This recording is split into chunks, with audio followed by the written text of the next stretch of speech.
Hello दोस्तों, अब हम डिस्कस करेंगे अपने सिंपल इंटरेस्ट का असाइनमेंट नंबर 2।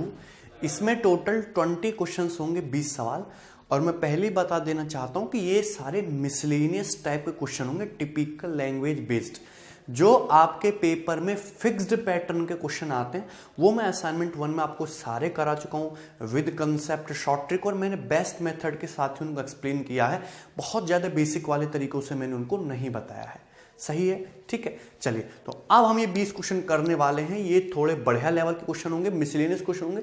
मैं हमेशा बोलता हूं कि आपको अगर अपने चैप्टर की नॉलेज को अगर परखना हो तो सबसे बेहतरीन है कि आप मिसलेनियस क्वेश्चंस देखिए। अगर आप उनको कर पा रहे हो, आप उनकी लैंग्वेज को पकड़ पा रहे हो, आप उनको अटेम्प्ट कर पा रहे हो, सही कर पा रहे हो, तो दैट मीन्स आपको टॉपिक आ गया। ठीक है, तो ये 20 क्वेश्चन आप पहले खुद से ट्राई करें, फिर उसके बाद वीडियो सॉल्यूशन देखें। ठीक है भाई, चलिए। जैसे कि सवाल नंबर 1 बहुत बढ़िया सवाल है, बहुत ज्यादा आसान है। 2016 मेंस के पेपर का पूछा हुआ सवाल है। ठीक है, तो अच्छा क्वेश्चन पूछा गया पेपर में, गौर से देखेंगे। If A borrowed rupees P at X% and B borrowed rupees Q की वैल्यू जो है P से बड़ी है, at Y% per annum at simple interest. एक पर्सन है आपका A, पर्सन A, सही बात है, ठीक है भाई। और दूसरा पर्सन है आपका B, एक दूसरा व्यक्ति है आपका B, ठीक है। पर्सन A ने कितना पैसा उधार लिया? पर्सन A ने उधार लिया P। पर्सन B ने कितना पैसा उधार लिया? पर्सन B ने पैसा उधार लिया Q। ये सही बात है, इसने P और इसने Q। क्लियर है, Q की वैल्यू P से बड़ी है। इसने X% के, इसने किस रेट से इसने पैसा उधार लिया? X% रेट ऑफ इंटरेस्ट से। इसने पैसा उधार लिया Y% रेट ऑफ इंटरेस्ट से। सही है। एट द सेम टाइम, दोनों ने सेम टाइम के लिए पैसा उधार लिया, A और B दोनों ने सेम टाइम के पैसा उधार लिया। Then the amount of their debts will be equal after. तो क्वेश्चन में पूछा है कि कितने समय के बाद उनका जो अमाउंट है, उनका जो टोटल कर्जा है, मतलब प्रिंसिपल प्लस सिंपल इंटरेस्ट मिलाकर जो मिश्र धन है वो इक्वल हो जाएगा। कितने समय बाद उनके ऋण की राशि बराबर हो जाएगी, अमाउंट उनका कितने टाइम बाद इक्वल होगा, जबकि पर्सन ए पर्सन बी दोनों ने बराबर टाइम के लिए पैसा उधार लिया। क्लियर है। तो आसान सा सवाल था, बेसिक से ही करने में ज्यादा फायदा है। मैंने सपोज ये मान लिया कि T टाइम के लिए, T समय के बाद दोनों के ऋण की राशि इक्वल हो जाएगी। पर्सन ए ने कितना पैसा उधार लिया है? P रुपया। एक साल में उसको कितना ब्याज मिलता है? X%। तो T साल में कितना ब्याज मिल जाएगा उसको? T साल में ब्याज मिलेगा P into X into T by 100। यही मिलेगा कि नहीं? बोलिए, कोई डाउट है? यही मिलेगा कि नहीं? PX, भाई सिंपल इंटरेस्ट क्या होता है? PRT by 100। ए ने कितना पैसा उधार लिया? P रुपया। किस रेट से? X रेट से। कितने समय के लिए? सपोज T समय के लिए, बटे 100। तो प्रिंसिपल प्लस सिंपल इंटरेस्ट, ये क्या आ गया आपका? अमाउंट। तो A का टोटल कर्जा ये है। B ने कितना पैसा उधार लिया? B ने Q रुपया उधार लिया। किस रेट से? Y% के। कितने समय के लिए? T समय के लिए। तो Q का फिर आपका सिंपल इंटरेस्ट कितना हो जाएगा? QYT बटे 100। QYT बटे 100। क्लियर है? कोई डाउट है इसमें? अच्छा, हम क्या करते हैं, इसको धर ले आते हैं, तो यहां से ये आ जाएगा PX माइनस QY बटे 100, यहां भी बटे 100 यहां भी, तो मैं यहां पे लिख देता हूं बटे 100, ऐसे आ जाएगा। क्लियर है? कोई डाउट है? T यहां भी है, T यहां भी है, तो T भाई हमने क्या ले लिया? कॉमन ले लिया। P उधर आएगा तो ये नेगेटिव हो जाएगा, Q माइनस P। क्यों मैंने ऐसा क्यों लिखा? वो क्वेश्चन में बोला गया Q is greater than P, तो मैंने ऐसे लिख लिया। वो दिक्कत तो है नहीं। अच्छा, यहां से मुझे क्या T की वैल्यू निकालनी थी, तो बड़ा आसान है, इसको उधर शिफ्ट कर दीजिए।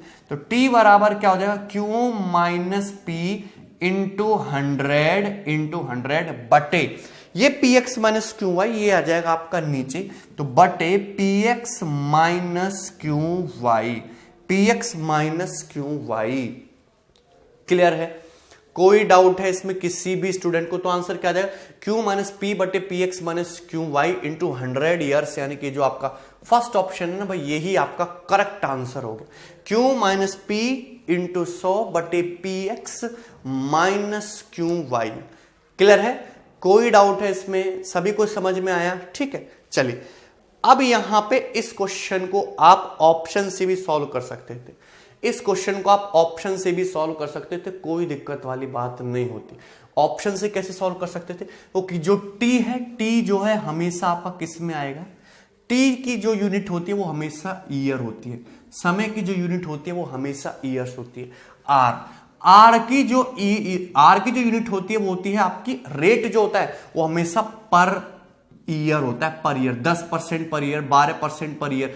तो रेट की जो यूनिट होती है 10% पर ईयर होती है, 10% पर ईयर होती है।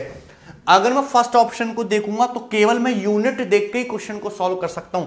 Q माइनस पी बटे P X minus Q Y. देखिए Q माइनस पी क्या है, प्रिंसिपल है। क्यों प्रिंसिपल है? जो रुपीज में होगा, तो रुपीज कट जाएगा, एक्स माइनस वाई, नीचे एक्स वाई आ रहा है, पर एनम, पर ईयर ऊपर जाके ईयर बनेगा, यानी कि इसका जो यूनिट है वो ईयर आएगी। आप समझ रहे हैं हम क्या कहना चाह रहे हैं? पी की यूनिट होती है रुपीज, ये रुपीज कट जाएगा, एक्स माइनस एक्स और वाई जो है वो आपकी पर ईयर में होगा। तो यानी कि इसकी यूनिट तो पर ईयर बन रही है, होना चाहिए ईयर्स, तो ये आंसर पॉसिबल नहीं है। थर्ड ऑप्शन देखेंगे, P X minus Q Y बटे P minus Q years. Clear है? कोई डाउट है इसमें किसी को? सभी को बात समझ में आई?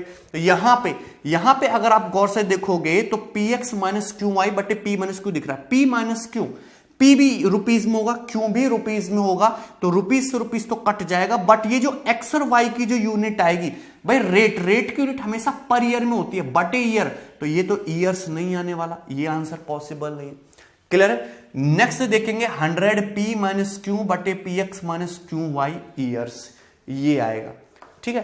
क्लियर? यहां पे ये आएगा। समझ में आ रही है सभी को बात? देखिए दोनों जो ऑप्शन है वो एकदम सेम है। P X minus Q Y यहां भी है, P X minus Q Y यहां भी है, 100 यहां भी है, 100 यहां भी है, लेकिन यहां पे क्यू माइनस पी है, यहां पे पी माइनस क्यू है। क्वेश्चन के अकॉर्डिंग बोला गया Q is greater than P होना चाहिए, यानी कि ये पी माइनस क्यू निगेटिव हो जाएगा, ये आंसर नहीं है। आंसर क्या होगा? First option. तो बिना पेन उठाए भी इस क्वेश्चन को सॉल्व किया जा सकता था अगर आप थोड़ा सा दिमाग लगाएं तो इस टाइप के क्वेश्चन में इस तरीके से सवाल बनते रहते हैं। क्लियर है? आपको यूनिट का भी ध्यान रखना है कि समय की जो इकाई आती है हमेशा साल आएगी, लेकिन रेट की जो इकाई होती है वो पर ईयर होती है। तो ये तो पर ईयर, ये तो बट पर ईयर में पहुंच जाएंगे ये दोनों, तो बी और सी ऐसे ही खत्म हो गया। क्लियर है? एक ऑप्शन आपने पॉजिटिव नेगेटिव के साइन से कट कर दिया। क्लियर है? सभी को समझ में आया ना? चलिए आगे बढ़ेंगे और नेक्स्ट सवाल हम देखने की कोशिश करेंगे। यहां से सवाल नंबर आएगा भाई आपका 2। सवाल नंबर क्या आएगा आपका? 2। ठीक है। A person invest some money in 2 banks in the ratio 11:9। The rate of simple interest on first investment is 19%, but overall annual interest on total investment is 23.5%. If simple interest received in second investment is rupees 1305, then find his total investment. ये पूछा है, तो सीधा सीधा आप देखते बता सकते हो कि ये एलिगेशन का सवाल है। A person invest some money in 2 banks in 11:9।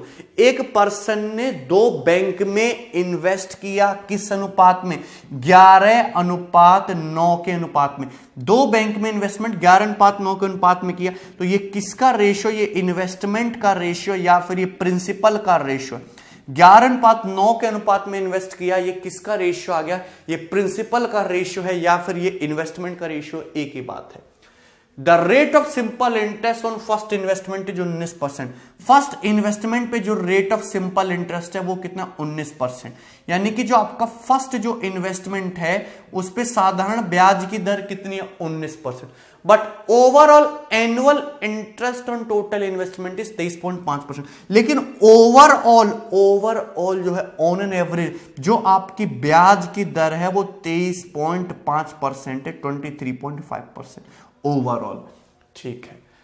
If simple interest received on in second investment is rupees 1305, यदि सेकंड इन्वेस्टमेंट में जो सिंपल इंटरेस्ट है वो 1305 रुपए, then find is total investment. तो बताइए टोटल इन्वेस्टमेंट क्या है, पूर्ण निवेश क्या है?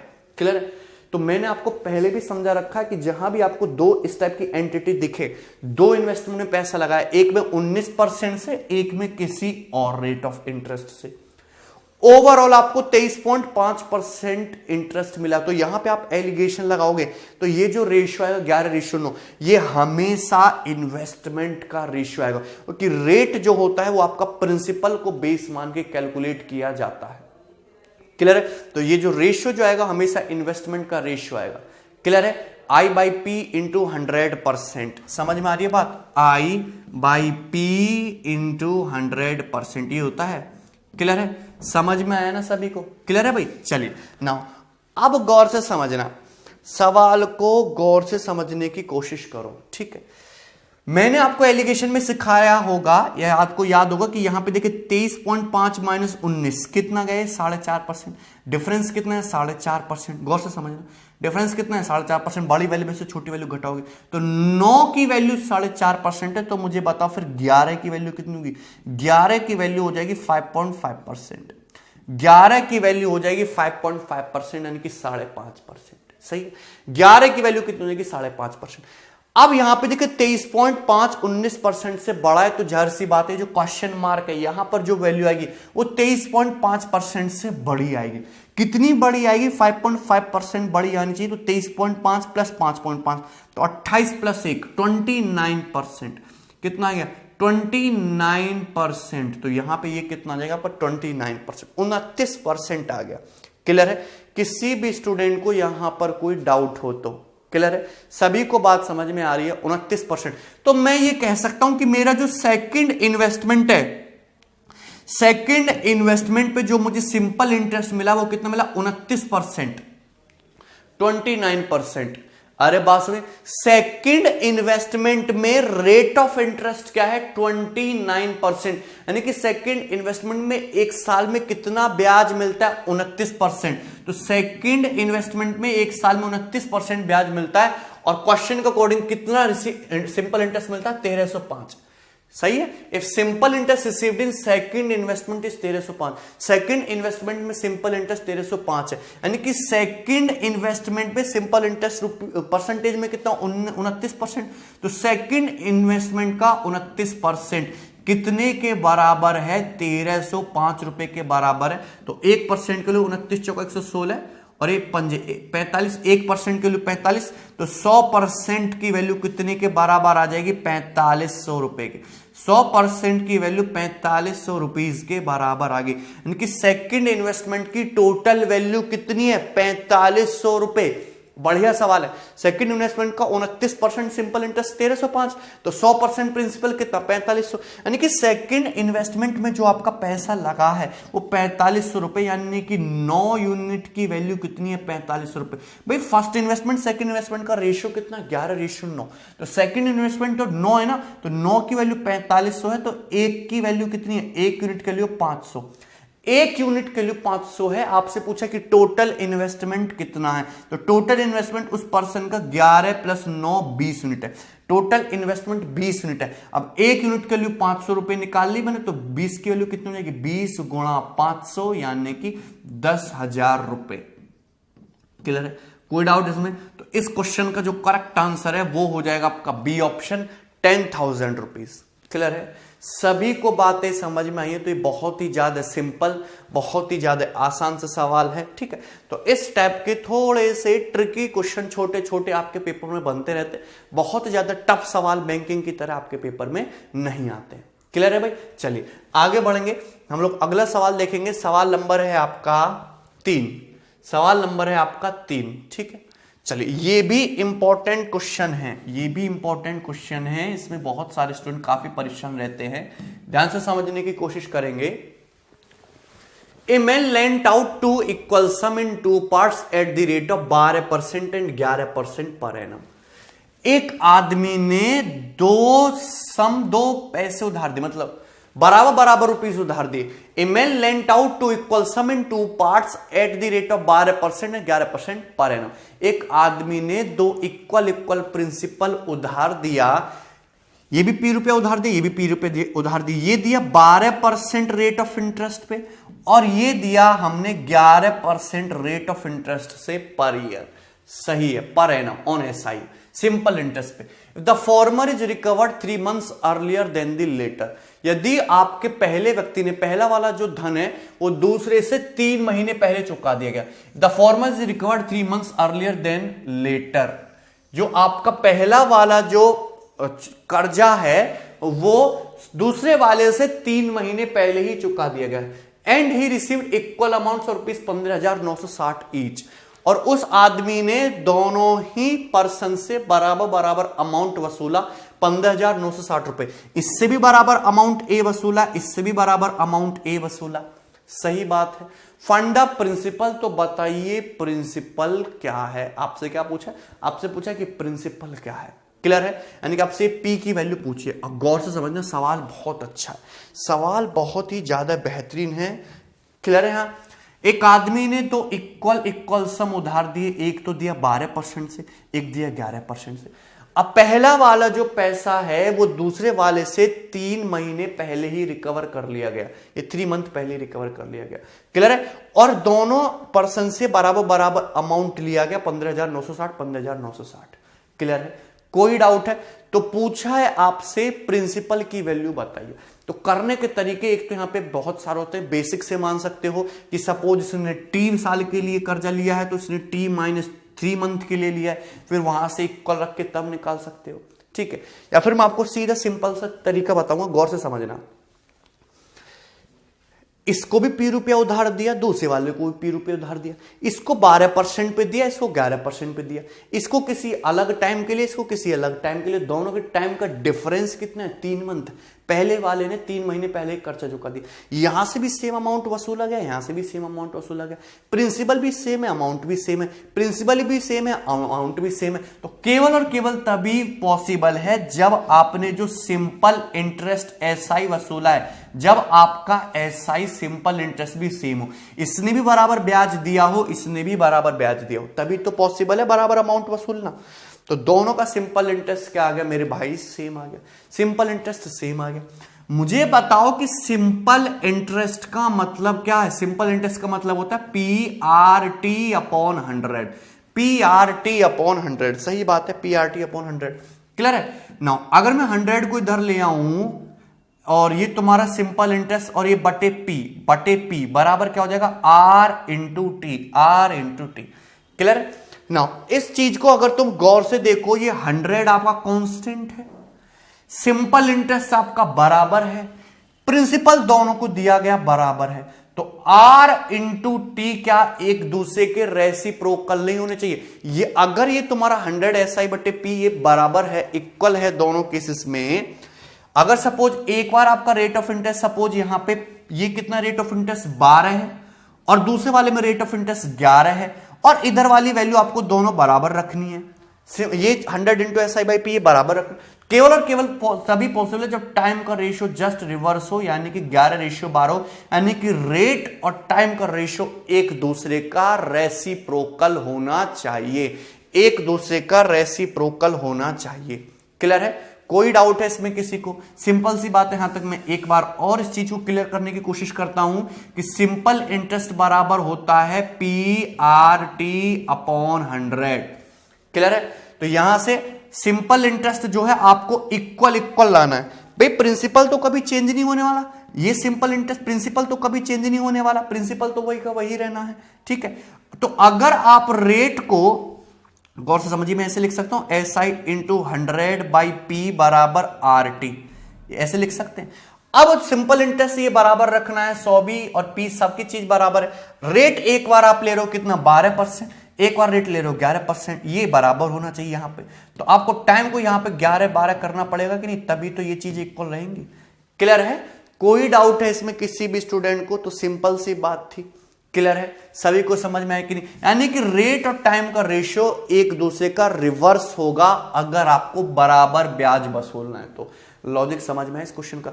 रेट और टाइम का रेशियो एक दूसरे का रेसिप्रोकल होगा, उल्टा होगा अगर आपको बराबर ब्याज वसूलना है। यानी कि अगर रेट 5:6 के अनुपात में है, ये रेट का रेशियो, तो टाइम का रेशियो फिर 6:5 के अनुपात में होना पड़ेगा। क्लियर है? अगर आप देखोगे तो रेट इंटू टाइम 30 आएगा, R × T 30 आएगा। प्रिंसिपल तो बराबर होता ही है, तो आपका सिंपल इंटरेस्ट भी बराबर बराबर आएगा। क्लियर है, समझ में आया ना सभी को? तो ये चीजें हैं, ठीक है भाई। चलिए अब गौर से देखिए, यहां पे क्वेश्चन के अकॉर्डिंग फर्स्ट को दिया है 12% रेट ऑफ इंटरेस्ट, सेकंड को है 11% रेट ऑफ इंटरेस्ट। तो किसका रेशियो? ये आपके रेट का रेशियो, ये आपके रेट का रेशियो है 12:11। What is this is rate, rate percent का रेशियो कितना है? 12:11। लेकिन अगर मैं टाइम के रेशियो की बात करूं, चूंकि सिंपल इंटरेस्ट बराबर है तो जस्ट रिवर्स होना चाहिए, 11:12, 11:12 होना चाहिए। ठीक है भाई, क्लियर है भाई? सिंपल इंटरेस्ट होता ही क्या है? सिंपल इंटरेस्ट होता है PRT/100। मैं शॉर्ट तरीका बता रहा हूं, बेसिक से तो आप कर ही लोगे, ठीक है ना। और हो सकता है कुछ स्टूडेंट उससे जल्दी भी कर ले, लेकिन ये ट्रिक छोटी छोटी बातें आपको पता होनी चाहिए भाई। प्रिंसिपल यहाँ पे 12 है तो मैं 11 कर दूंगा, अगर रेट 11 है तो मैं टाइम 12 कर दूंगा, बराबर रहेगा कि नहीं? सिंपल इंटरेस्ट, ठीक है। अब देखिए क्वेश्चन में ये दिया हुआ कि फॉर्मर का जो है अमाउंट, तो 3 महीने पहले ही रिकवर कर लिया गया, 3 महीने पहले ही रिकवर कर लिया गया। लेकिन यहां तो 11 यूनिट, यहां तो 12 यूनिट दिखा रहा है, तो कितने यूनिट पहले रिकवर कर लिया गया? 1 यूनिट। इस 1 यूनिट के लिए क्वेश्चन में कितनी दी है? 3 मंथ। इस 1 यूनिट के लिए क्वेश्चन में कितनी दी है? 3 मंथ्स। 3 मंथ्स पहले रिकवर कर लिया गया। 1 यूनिट की वैल्यू क्वेश्चन में 3 मंथ्स दी है, तो मुझे बताओ आसान क्या है कैलकुलेट करना? आसान है आपका सेकंड वाला, यानी कि सेकंड वाले ने जो अमाउंट क्लियर किया होगा, सेकंड पर्सन ने जो अमाउंट क्लियर किया है वो 12 यूनिट टाइम, यानी कि 12 या 36 मंथ में क्लियर किया है। सेकंड पर्सन ने अमाउंट 36 मंथ में क्लियर किया है, और 36 मंथ का मतलब है 3 साल, 3 इयर्स, यानी कि सेकंड पर्सन ने अपना कर्जा 3 साल में लौटाया है। टोटल 3 साल तक वसूल के लौटाया, 3 साल तक वसूल के लौटाया है। सेकंड पर्सन को जो ब्याज देना पड़ रहा है वो 11% पर एनम देना पड़ रहा है, और 3 साल तक उसने पैसा जो है वो यूज किया है। 3 साल बाद उसको 33% ब्याज देना पड़ेगा। 1 साल में 11 तो 3 साल में 33% ब्याज हो गया। 33% तो ब्याज हो गया। 100% सपोज मैं प्रिंसिपल मान लेता हूं, प्रिंसिपल आपका ये क्या मान लिया मैंने? 100%। तो 100% प्रिंसिपल है, 33% आपका ब्याज है, तो 3 साल बाद आपको 133% पैसा वापस करना पड़ेगा। और दोनों ने बराबर बराबर कितना? 15,960, 15,960 रुपए आप अमाउंट लौटाया है, तो इसके इक्वल आ जाएगा। 133 से इसको काट लेंगे तो 1 बार, और ये 2 बार, 2 जा 20 बार, 120 बार चला जाएगा। तो 1% की वैल्यू कितने के बराबर आ गई? 120 रुपए के बराबर आ गई। आपसे 100% के लिए पूछिए तो 2 जीरो चुपका दीजिए, तो 12,000 रुपए। तो 12,000 रुपए इस क्वेश्चन का करेक्ट आंसर आएगा, जो कि सी ऑप्शन है। क्लियर है? कोई डाउट इसमें किसी भी स्टूडेंट को? तो ये बहुत ही ज्यादा आसान, बहुत ही ज्यादा बढ़िया, ठीक है, और इजी सा क्वेश्चन है, और आप इन क्वेश्चंस को इसी तरीके से करोगे। क्लियर है? तो आपको ज्यादा से ज्यादा रेशियो मेथड पे कमांड बनानी है, वेरिएबल को कम से कम मानना है। क्लियर है भाई? चलिए आगे बढ़ेंगे। आपको ये सवाल समझ में आ गया होगा, काफी इंटरेस्टिंग और अच्छा क्वेश्चन था। सवाल नंबर देखेंगे हम 4। सवाल नंबर 4, सवाल नंबर 4 मैंने खुद बनाया है, बहुत ही बढ़िया, बहुत ही ज्यादा लॉजिकल क्वेश्चन है, गौर से समझना, ठीक है भाई। A person page income tax at the rate of 72 पैसा फॉर एवरी 3 रुपीज। एक आदमी जो है इनकम टैक्स पे करता है 72 पैसा, 72 पैसा for every 3 rupees, for every 3 rupees. इस लाइन का मतलब समझते हो? इस लाइन का मतलब समझते हो कि आदमी अगर 3 रुपया कमा रहा है तो 3 रुपया में 72 पैसा टैक्स दे रहा है। 72 पैसा क्या दे रहा है? टैक्स दे रहा है। तो 3 रुपया में वो 72 पैसा यानी कि 0.72 रुपीज टैक्स दे रहा है। तो यहां से मैं टैक्स का रेट निकाल सकता हूं। ये 0.24 कितना हो जाएगा आपका? 24%। यानी कि कितना परसेंट इनकम टैक्स दे रहा है भाई? वो 24%। तो फर्स्ट लाइन को थोड़ा सा घुमा के लिखा गया, 72 पैसा फॉर एवरी 3 रुपीज का मतलब है 24% इनकम टैक्स दे रहा है। 24%, 3 रुपया में 24 पैसा, 3 रुपया में 72 पैसा, तो 100 रुपया में 24 रुपया, तो 24% आ गया। क्लियर है ना? अब एक आदमी टैक्स पे कर रहा है 24%, उसके बाद ही spends ₹8,000 in year to live a good life, और वो अच्छी जिंदगी बिताने के लिए 1 साल में 8,000 रुपए खर्च करता है। भाई अगर बढ़िया से जीना है तो पैसा तो खर्चा करना पड़ेगा कि नहीं, ठीक है। तो एक साल में वो 8,000 रुपए खर्च करता है बढ़िया जिंदगी बिताने के लिए, ठीक है, अपनी मैडम वगैरह पे। फिर ही डिपॉजिट्स रेस्ट अमाउंट इन पाठशाला, बाकी उसके पॉकेट में जो पैसा बचा उसको उसने पाठशाला में डिपॉजिट कर दिया। समझ में आया कि नहीं? उसको उसने क्या कर दिया, पाठशाला में डिपॉजिट कर दिया। इफ इंटरेस्ट, और पाठशाला क्या देगी उसको, इंटरेस्ट देगी, सिंपल इंटरेस्ट। अब जो पाठशाला उसको इंटरेस्ट दे रही थी उसका जो रेट है फॉल्स फ्रॉम 15% से 12.5%। जो इंटरेस्ट रेट है, जैसे उसने पैसा जमा किया वो इंटरेस्ट रेट 15% से घटाकर कितना कर दिया गया, 12.5%। अब भाई इंटरेस्ट रेट कम कर दिया तो उसका तो घाटा हो जाएगा। उसने इतने मन से पाठशाला में पैसा डिपॉजिट किया, अब उसको ब्याज 2.5% कम हो गया तो उसको क्या हो जाएगा, घाटा हो जाएगा। Then his net yearly income decreases by rupees 1225, जिसकी वजह से उसकी नेट ईयरली इनकम 1225 रुपए घट गई, 1225 रुपए डिक्रीज हो गई। फाइंड हिज एनुअल इनकम, तो बताइए उसकी वार्षिक आय क्या है। फाइंड हिज एनुअल इनकम, उसकी वार्षिक आय क्या है, ये पूछा। तो बड़ा ही सरल सवाल है, कुछ भी इसमें दम नहीं है। क्लियर है? अब गौर से समझना, क्या देखते हैं हम। सपोज एक आदमी कमाता है 100%, 100% कमाता है, ये बोलते हैं, हम इसको बोलते हैं इसकी टोटल इनकम या फिर कुल आय, टोटल इनकम या फिर कुल आय। अब इस 100% में बेचारा आदमी, सरकार उसकी जान निकाल लेती है, 24% लेती है टैक्स, 24% उसने इनकम टैक्स पे कर दिया। अब उसकी पॉकेट में केवल 76% ही बचा। इसको बोलते हैं हम नेट इनकम, या हिंदी में शुद्ध आय। यह है नेट इनकम या फिर शुद्ध आय। सही बात है, यहां तक सही कहानी चली। यह नेट इनकम या फिर शुद्ध आय। अब 100% कमाया उसने, 24% टैक्स दिया तो 76% बचा जो कि नेट इनकम है। अब इस नेट इनकम में से उसने 8,000 रुपए और खर्च कर दिए, वो अलग निकाल के रख दिए कि मैं 8,000 रुपए खर्च करूंगा एक साल में। क्लियर? अब उसके पास कुछ अमाउंट बचा, अब उसके पास कुछ अमाउंट बचा। इस अमाउंट को उसने पाठशाला में लगा दिया, और पाठशाला जो है उसको पहले टैक्स दे रही थी 15% इस अमाउंट पर, इसी अमाउंट पर टैक्स देगी, और लेकिन अब दे रही है उसको इस पर टैक्स केवल वो 12.5%। कितने का टैक्स दे रही है? अब 12.5% का टैक्स पाठशाला में उसको डिपॉजिट करने पे मिल रहा है। रेट टैक्स नहीं, इंटरेस्ट। पहले 15% का इंटरेस्ट दे रही थी, अब 12.5% का इंटरेस्ट। तो कुल मिला के उसको जो इंटरेस्ट में कितना गिरावट आ गया, 2.5% का डिक्रीजमेंट हो गया। अगर इंटरेस्ट में 2.5% की कमी हो गई, जिसकी वजह से उसकी जो नेट ईयरली इनकम है वो जो है वही 1225 रुपए कम होगी। भाई ये 8,000 रुपए तो कम होंगे नहीं, टोटल नेट इनकम तो उसकी 76%, 8,000 तो फिक्स है। तो उसकी जो नेट ईयरली ये जो इनकम कम हुई है, यानी कि जो उसने डिपॉजिट किया था पैसा, वही 2.5% कम हुआ, और रुपीज में कितना कम हुआ, यानी कि 1225 रुपए। तो 2.5% की वैल्यू कितनी है कि 1225 रुपए। क्लियर है? 2.5% की वैल्यू कितनी है कि 1225 रुपए। तो अगर मैं यहां से 100% की वैल्यू निकालना चाहूं, 100% मतलब क्या, डिपॉजिट का 100%। डिपॉजिट, ये पीछे की कहानी भूल जाओ, उसने 100% डिपॉजिट किया, 15% सिंपल इंटरेस्ट मिल रहा था, लेकिन केवल 12.5% ही दिया गया, तो कितना कम, 2.5%। 2.5% के लिए 1225, तो 100% डिपॉजिट का 100%, 40 से दोनों तरफ मल्टीप्लाई कर दो, 40 से दोनों तरफ मल्टीप्लाई कर दो, तो 100% की वैल्यू कितनी हो जाएगी, 40 से अगर यहां पे मल्टीप्लाई करोगे तो 48,000 प्लस ये कितना आ जाएगा तुम्हारा, 49,000 रुपए, 49,000 रुपए। क्लियर ना? 1225 इंटू 4 4900 हो गया, एक जीरो चिपकानी है। क्लियर है? 49,000 रुपए, यानी कि उसने पाठशाला में जो पैसा जो किया था ना डिपॉजिट, जो पैसा डिपॉजिट किया था वो 49,000 रुपीज था, 49,000 रुपए, वो 49,000 रुपए था। लेकिन ये 49,000 रुपया तो 8,000 रुपए निकालने के बाद है अलग से, उसने अलग निकाल के रख दिया था। यानी कि उसकी जो नेट इनकम थी 49,000 प्लस 8,000 कितनी थी, 57,000 रुपए, 57,000 रुपीज थी। कितनी थी, 57,000।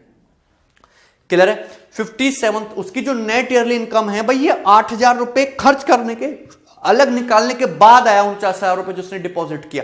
तो उसकी नेट इनकम जो थी टैक्स देने के बाद 49 प्लस 8 57,000 रुपए हो रही होगी।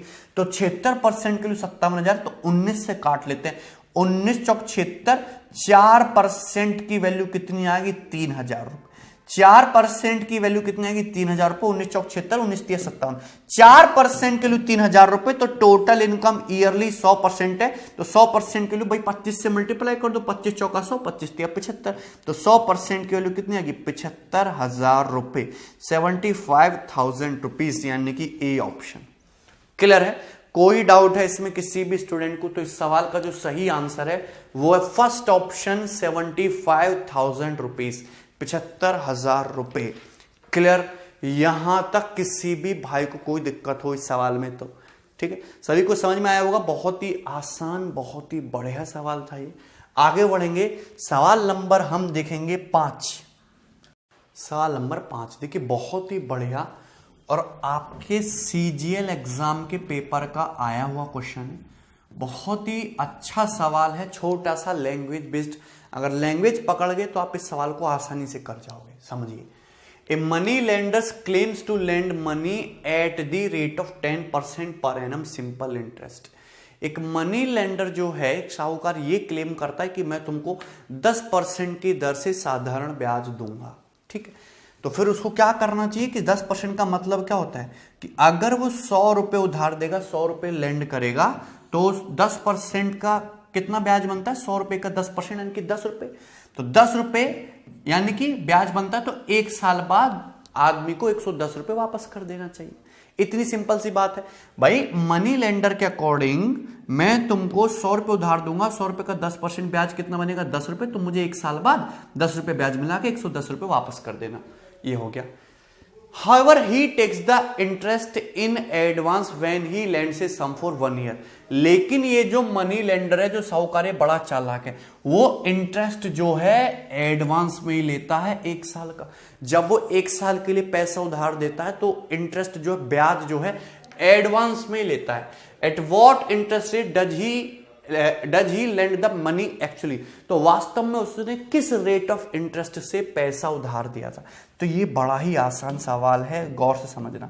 ये तो है क्या? ये तो है आपकी आइडल कंडीशन की। आइडली आपका ऐसा होना चाहिए था कि 100 रुपया वो मनी लेंडर उधार देता और 1 साल बाद 110 रुपया 10% ब्याज की दर से वसूल लेता। लेकिन उसने किया क्या कि मैं तुमको 100 रुपये उधार दूंगा, 100 रुपए का 10% जो सिंपल इंटरेस्ट बनता है ना, 10 रुपए, जो सिंपल इंटरेस्ट जो बनता है 10 रुपए, एसआई जो बनता है 10 रुपए, ये तुम मुझे अभी निकाल के दे। मैं अभी काट ले रहा हूं 100 रुपए में से, वो अभी ले रहा हूं सिंपल इंटरेस्ट। और बाकी बचा तुम्हारा कितना? 90 रुपए। बाकी 90 रुपए बचा, उस 90 रुपए को आप ले जाओ। तो मैं तुमको 90 रुपए दूंगा और 1 साल के बाद आप मुझे 100 रुपए वापस कर देना प्रिंसिपल। 1 साल बाद आप मुझे 100 रुपए वापस कर देना। क्लियर है? एक्चुअली में हुआ ये, एक्चुअली में मैंने 1 साल बाद मुझे प्रिंसिपल कितना वापस कर देना? 100, क्योंकि मैं इंटरेस्ट तो ऑलरेडी ले चुका हूं 10 रुपए। सिंपल इंटरेस्ट 10 रुपए तो मैं ऑलरेडी ले चुका हूं। क्लियर है? सभी को बात समझनी? बहुत ही ज्यादा आसान सा सवाल है, लैंग्वेज क्लियर होनी चाहिए। थोड़ा दिमाग लगाइए, गौर से समझिए कि 100 रुपए देना, एक्चुअली में क्या करना चाहिए था उसको? 100 रुपए दे के 10 रुपए ब्याज लगा के 110 रुपए वापस लेना चाहिए था 1 साल में। लेकिन हुआ क्या?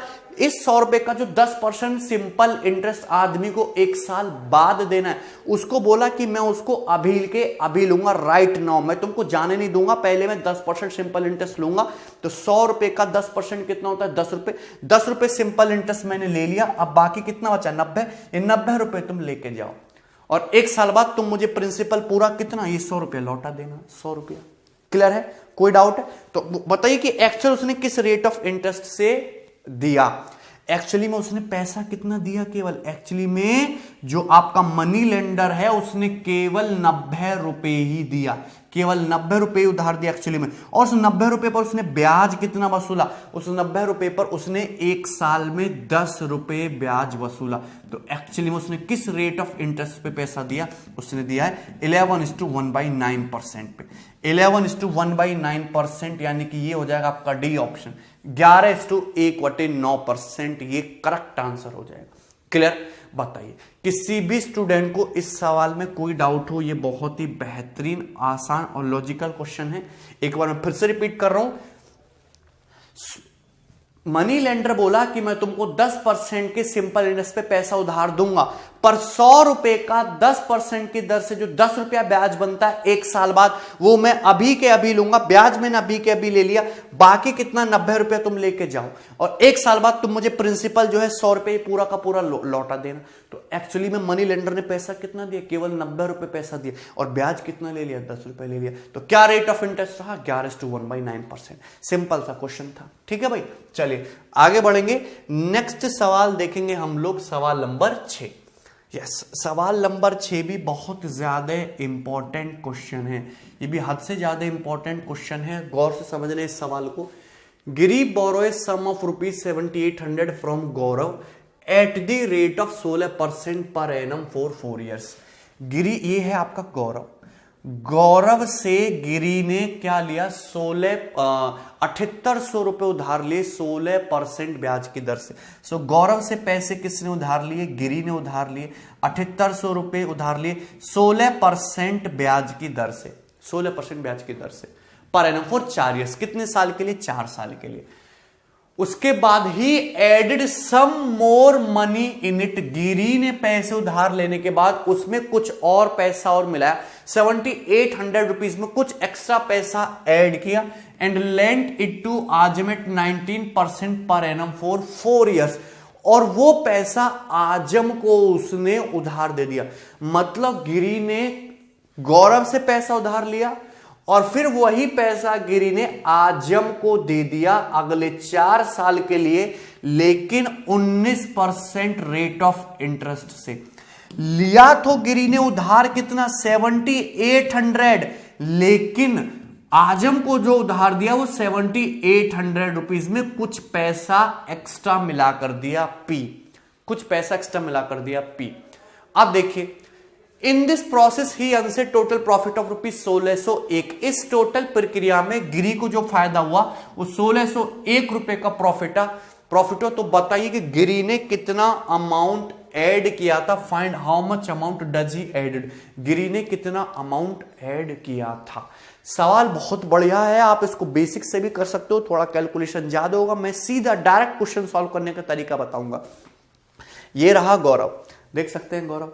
गौरव से गिरी ने 16% के रेट ऑफ इंटरेस्ट से पैसा उधार लिया। कितने साल के लिए? 4 साल के लिए। 7800 रुपए। कितना? 7800 रुपए। उसके बाद गिरी ने उसमें कुछ पैसा ऐड किया और आजम को पकड़ा दिया अगले 4 साल के लिए, उन्हीं 4 साल के लिए 19% रेट ऑफ इंटरेस्ट। मतलब सुबह को गिरी से पैसा, गौरव से पैसा लिया और तुरंत ही आजम को पकड़ा दिया, तुरंत ही आजम को पकड़ा दिया, कुछ पैसा ऐड करके 19% रेट ऑफ इंटरेस्ट से। इससे गिरी को 1601 का फायदा हुआ। तो बताइए कितना अमाउंट गिरी ने ऐड किया।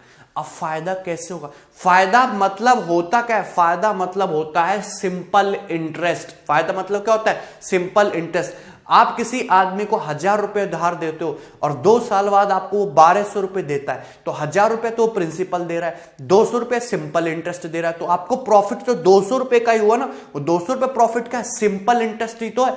गिरी ने गौरव से कितना पैसा लिया? 7800 रुपए 16% की दर से, और तुरंत आजम को पकड़ा दिया 19% की दर से, कुछ पैसा मिलाकर। तो गिरी को जो फायदा हुआ, गौर से सुनना, गिरी ने लिया था 16% रेट ऑफ इंटरेस्ट से, लेकिन आजम को दिया 19% के रेट ऑफ इंटरेस्ट से।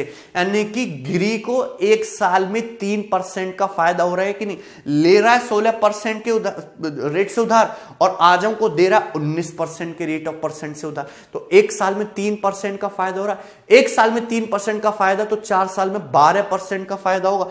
तो इस 7800 रुपए पर मुझे बताना, जो गिरी ने 7800 रुपए उधार लिए, 7800 रुपए 16% की दर से उधार लिए और यही 7800 रुपए 19% की दर से उधार दे दिए, तो 1 साल में 3% का फायदा हुआ, तो 4 साल में 1200 कितना 12% का फायदा होगा। तो कुल मिला के 4 साल में 7800 का 12%, इतना प्रॉफिट तो हुआ गिरी को। ये कितना है? 12 × 96 का 6 हासिल लगे 9, 62 84 और 9 93, 936 रुपए। कुल मिला के गिरी को ये 936 रुपए का फायदा हुआ। लेकिन क्वेश्चन के अकॉर्डिंग गिरी को टोटल प्रॉफिट कितना हुआ? 1601। तो गिरी को एक्स्ट्रा प्रॉफिट कितना है? गिरी को एक्स्ट्रा प्रॉफिट कितना, ये माइनस कर देंगे। 11 में से 6 गया 5, 9 में से 3 गया 6, 15 में से 9 गया 665 रुपए। तो ये आ गया गिरी को एक्स्ट्रा प्रॉफिट, ठीक है, एक्स्ट्रा प्रॉफिट गिरी को 665 रुपए का हुआ, 665 रुपीज का गिरी को एक्स्ट्रा प्रॉफिट हो।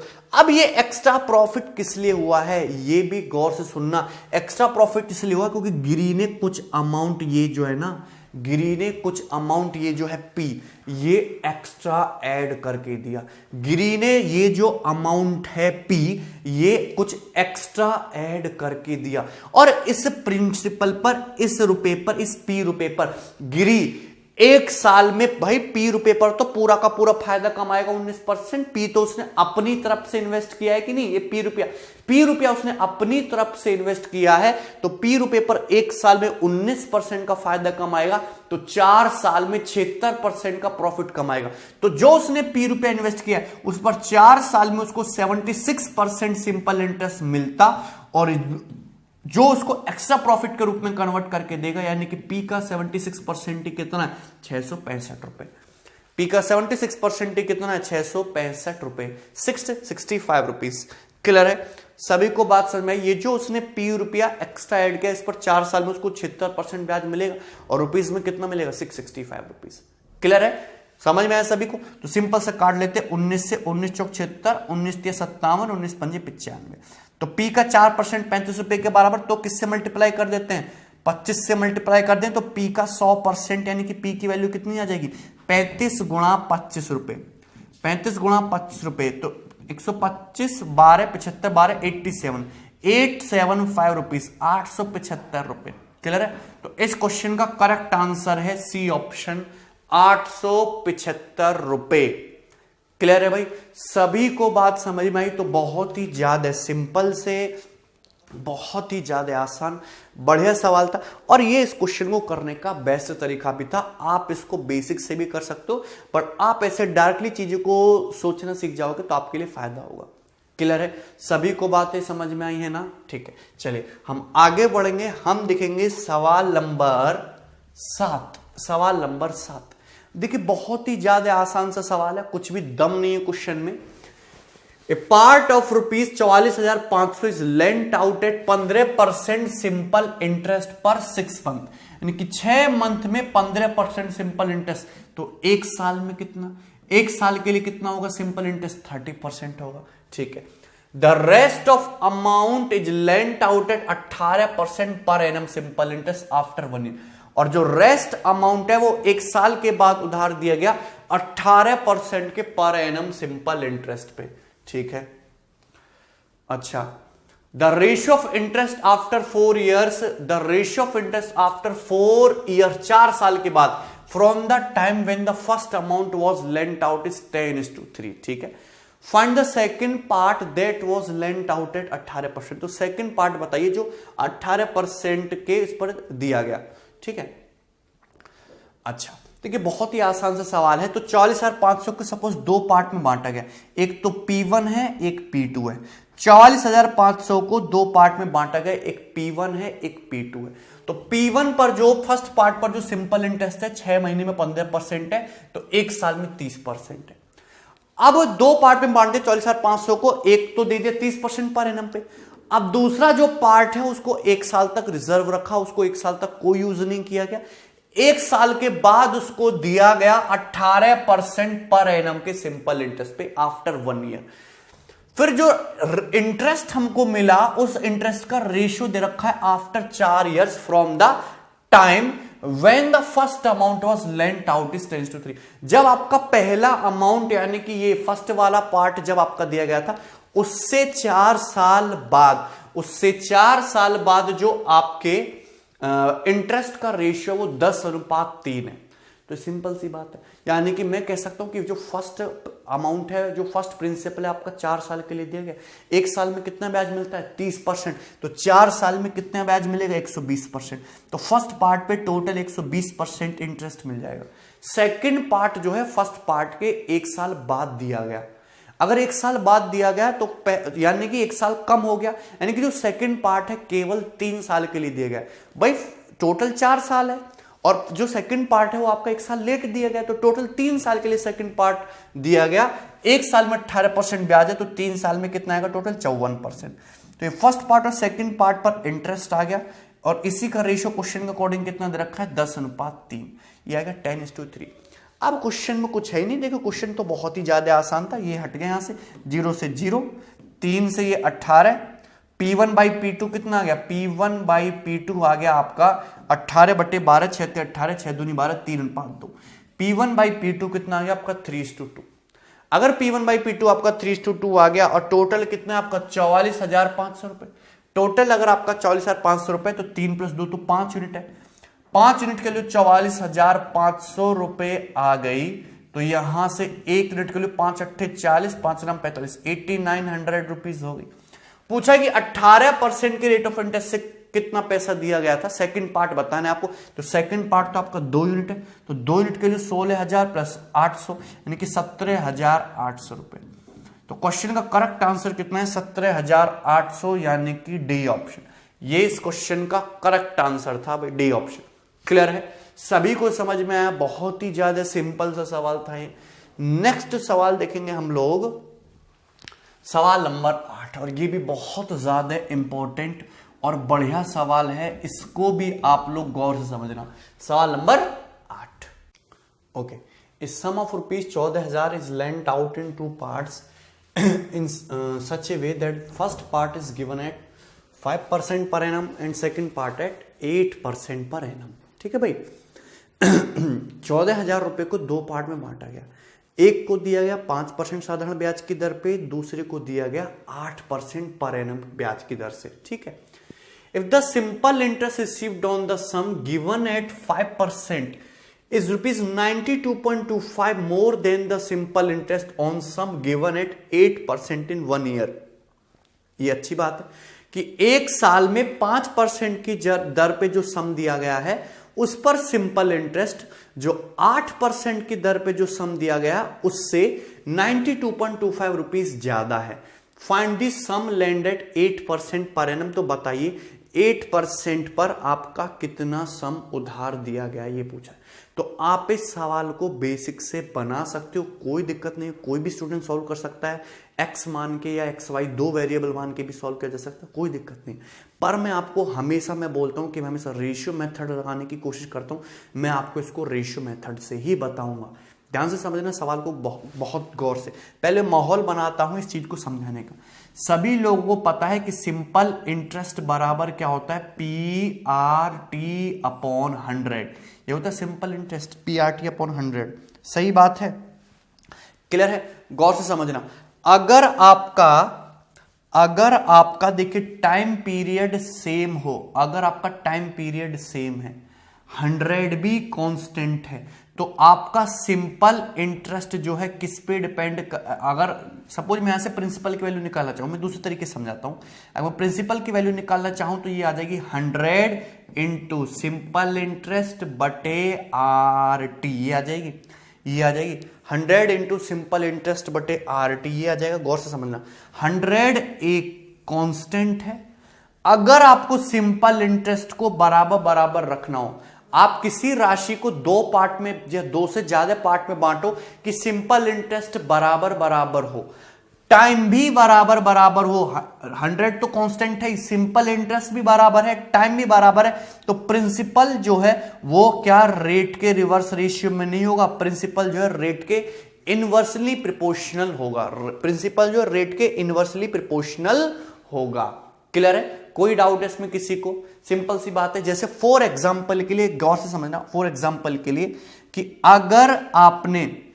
अगर सपोज आपके पास है 1000 रुपए, सपोज आपके पास 1000 रुपए 1000 रुपीज है, 1000 रुपीज। इस 1000 रुपीज के आपने 2 पार्ट किए, एक को दे दिया आपने 3% सिंपल इंटरेस्ट पे, जबकि दूसरे पार्ट को दे दिया आपने 7% सिंपल इंटरेस्ट से।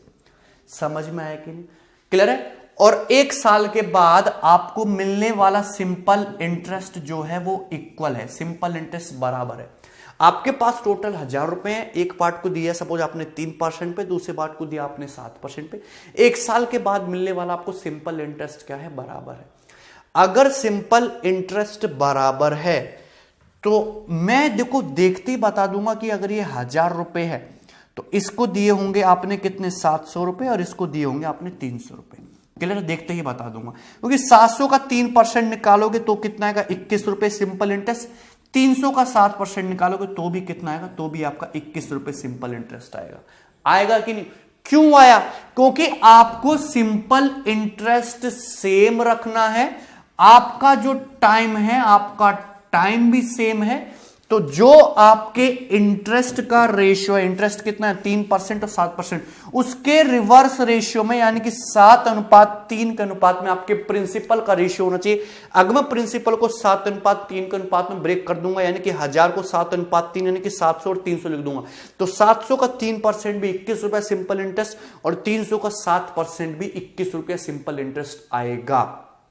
क्लियर है? सभी को बात समझ में? और यही बात को मैं आपको वहां पे समझाने की कोशिश कर रहा हूं कि अगर आपका टाइम सेम है, अगर आपका टाइम सेम है, आपको सिंपल इंटरेस्ट बराबर बराबर चाहिए, तो आपका जो प्रिंसिपल है उसको आपको ब्रेक कर देना चाहिए रेट के रिवर्स रेशियो में। तो जहां पे जो क्वेश्चन है यहां पे है टोटल मनी 14,000 रुपया। इस 14,000 रुपए को दो पार्ट में बांटा गया, एक को दिया गया 5% के सिंपल इंटरेस्ट पे जबकि दूसरे को दिया गया 8% के सिंपल इंटरेस्ट पे। तो ये रेट का रेशियो है, तो ये आपके रेट का रेशियो है। गौर से समझना, बहुत ही आसान सी बात है, ये आपके रेट का रेशियो है। अगर मैं 14,000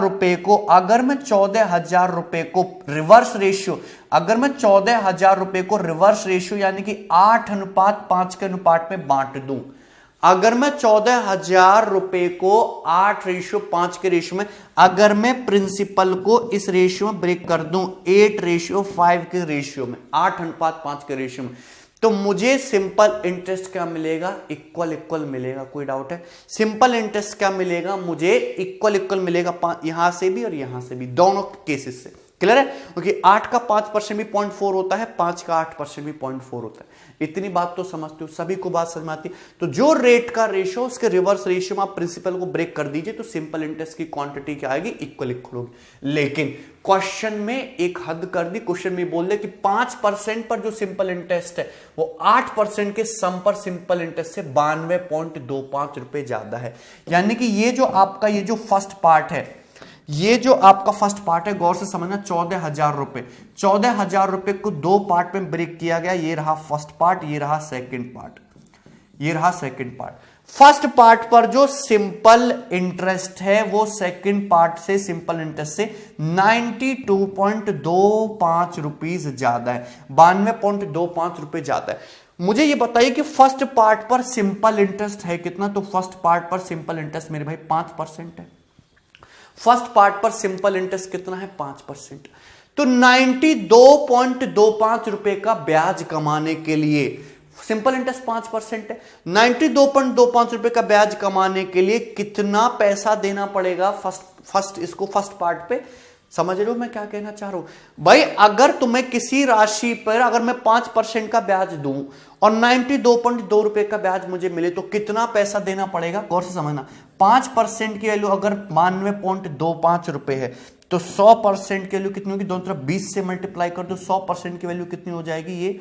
ये कितना आ जाएगा आपका? 25 दूनी 50 और 2 दूनी 4 और 2 नाम 18। ठीक है, तो 2 से यहां पे मल्टीप्लाई कर देंगे 50, 2 दूनी 4, 2 नाम 18, 1845 रुपए, 1845 रुपीज, 1845 रुपीज। क्लियर है? सभी को समझ में आ रहा है? 1845 रुपए, 1845 रुपए।